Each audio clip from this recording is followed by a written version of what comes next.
ಗಿಡಗಳಿಗೆ ಕ್ಯಾಲ್ಸಿಯಂ ಇದ್ದಂಗೆ. ಸೊ ಸುಣ್ಣವನ್ನ ನೀವು ಅಂಗಡಿಯಲ್ಲಿ ಖರೀದಿ ಮಾಡಿ ಖರ್ಚು ಮಾಡೋ ಬದಲು ನಿಮ್ಮ ಮನೆಯಲ್ಲೇ ನೀವು ತಯಾರಿಸ್ಕೊಳ್ಬಹುದು. ಇದರ ಜೊತೆಗೆ ಪರ್ಯಾಯ ಆದಾಯವನ್ನ ಕೂಡ ಗಳಿಸಬಹುದು. ಸುಣ್ಣ ಹೇಗೆ ರೆಡಿ ಆಗುತ್ತೆ ಗೊತ್ತಾ, ಹೇಳ್ತೀವಿ ಸ್ನೇಹಿತರೆ.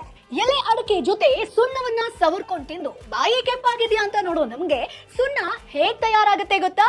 ದೊಡ್ಡ ದೊಡ್ಡ ಸುಣ್ಣದ ಕಲ್ಲುಗಳನ್ನ ಯಂತ್ರಗಳಿಗೆ ಹಾಕಿ ಸಣ್ಣ ಸಣ್ಣ ಚೂರುಗಳಾಗಿ ಮಾಡ್ಕೊಳ್ತಾರೆ.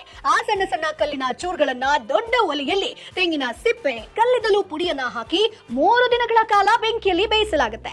4ನೇ ದಿನ ಹೊರಗೆ ತೆಗೆದು ಅದಕ್ಕೆ ನೀರನ್ನ ಹಾಕಿ ಅದನ್ನ ಯಂತ್ರದ ಮೂಲಕ ಪುಡಿ ಮಾಡಿ ಫಿಲ್ಟರ್ ಮಾಡಲಾಗುತ್ತೆ. ಆ ಒಂದು ಫಿಲ್ಟರ್ ಆದ ಪುಡಿಯನ್ನ ನೀರಿನಲ್ಲಿ ಬೆರೆಸಿ ಪುಟ್ಟ ಪುಟ್ಟ ಪ್ಯಾಕೆಟ್ ಮಾಡಿ ಮಾರಲಾಗುತ್ತೆ. ಇದೇ ಸುಣ್ಣದ ಪುಡಿಯನ್ನ ಮನೆಗೆ ಬಣ್ಣವಾಗಿ ಕೂಡ ಯೂಸ್ ಮಾಡುವಂತದ್ದು.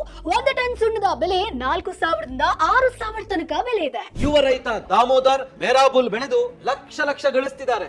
ನೀವು ಇವರಿಂದ ಮೆರಾಬುಲ್ ರೋಸ್ ಕೃಷಿ ಬಗ್ಗೆ ಕಲ್ತ್ಕೋಬೇಕಾ? ಈಗಲೇ ಫ್ರೀಡಮ್ ಆಪ್ ಡೌನ್ಲೋಡ್ ಮಾಡಿ.